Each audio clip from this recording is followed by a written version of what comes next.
Okay, this is a quick clip. What I'm doing is I'm cleaning out my corny keg and taking a look at the inside of it. And you notice that there's a slight ring right there, some sort of residue, and I want to make sure I get that all clean. One of the things about brewing is cleanliness is just so important.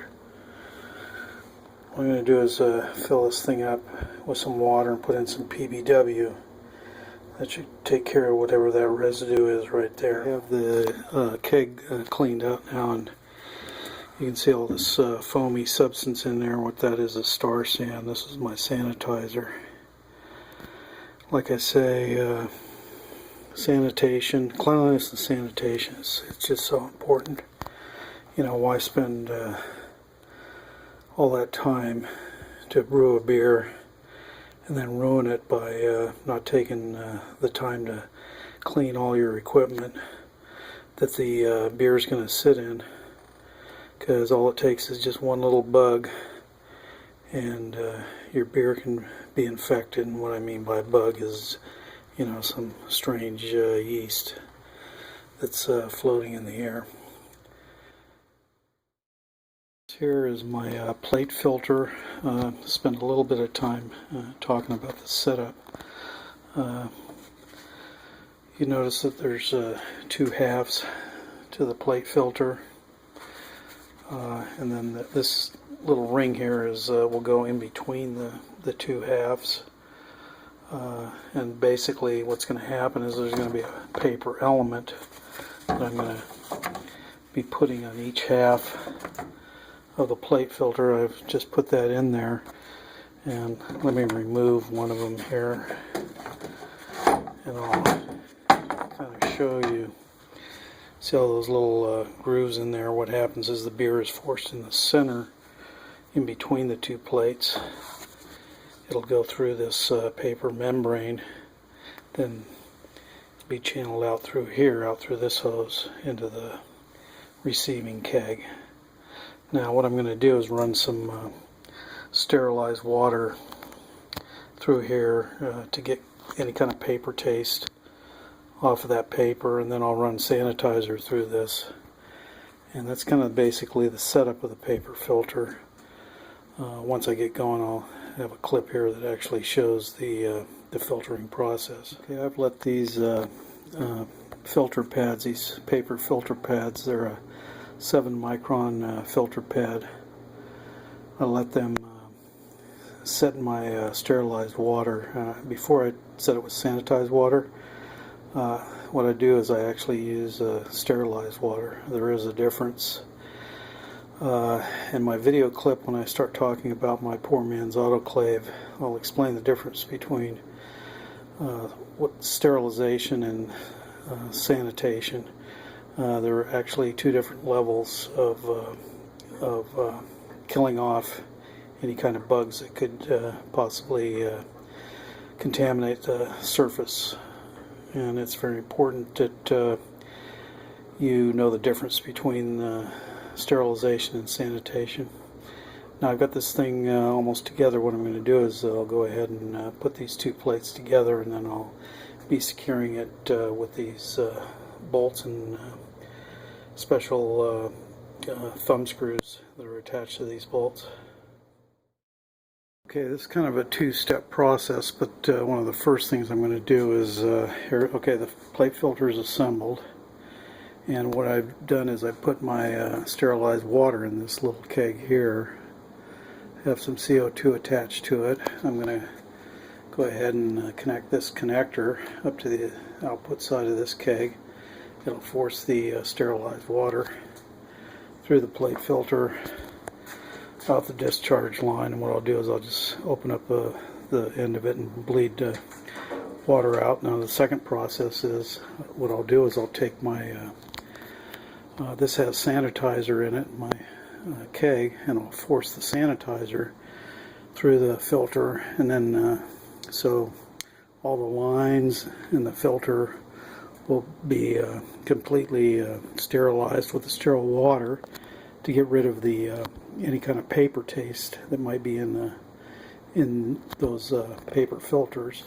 Okay, one of the other things that you can see is it's forcing any of the air in the system out through the hoses. That's kind of important. You don't want any kind of air or oxygen to be added into the beer. Oxygen is definitely not good for adding to the aging process of beer. So this process that I use also eliminates that, as far as getting rid of any of the air in the lines and any air in the inside the filter. Okay, now I've switched out the kegs. This is going to be my receiving keg, but it's if you remember, it was full of star sand. My sanitizer. I'm running that now through the plate filter. It's kind of my last prep process, and putting it back into a bucket. You can actually reuse the star sand over and over again. I change mine out every couple of weeks, but depends on how much brewing I'm doing. But that's kind of the my prep process to prep this filter for beer. So once the star sand has come out of my keg here, this keg is going to be completely sanitized, and I'll switch the filter, this whole arrangement over, and start filtering my beer. You'll see that as I continue this process. Okay, now I have my beer that I'm going to filter. It's set up here on my work surface, and you notice this is a robust porter. It's kind of a dark beer. It's coming down in the plate filter, but right now you see there's nothing coming out of the plate filter because I haven't hooked the connector up to my receiving keg. The reason no beer is going to flow through here is you need a differential in pressure in order for that to take place. So I'll get this hooked up, and then I'll discuss how we get that differential in order to get the beer moving. You need a pressure differential between the source keg and the target keg. So let me zoom in on what I have dialed up here.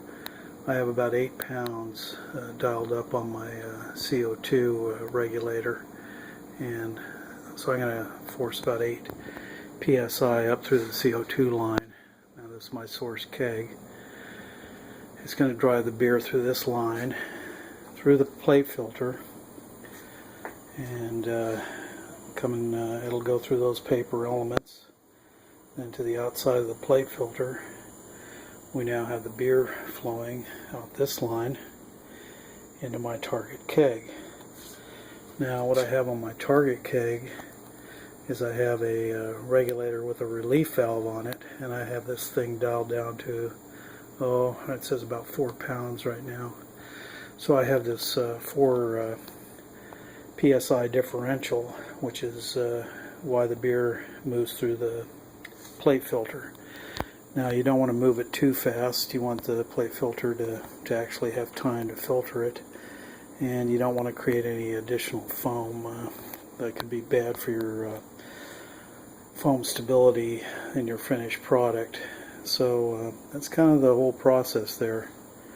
Once the beer comes out of the my source keg, I'll kind of know that I'm getting down towards the bottom of that keg, and then I'll start watching it a lot closer. I don't want to get into a situation that where I might overfill this, although these two kegs are the same size, so there's really not a risk of that occurring. So that's kind of my process for filtering beer. This particular beer is a robust porter. I call it my Hurricane Robust Porter. It won a gold medal in last year's Oktoberfest. So hopefully it's going to be just as good. I'm going to enter this one here into the national competition for 2014.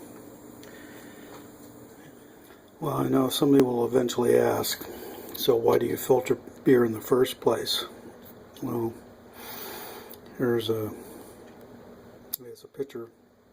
It's worth 1,000 words.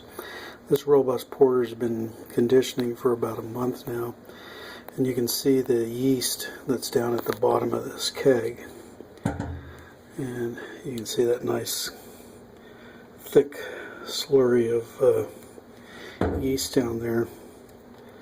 And I guess that's just one of the reasons. I don't try to filter too early, because you do want the yeast to finish its process of conditioning. But after about a month, I'm getting ready to carb this beer, so I tend to do a filter on it first, and then I'll be carbonating it for consumption and entering into competitions.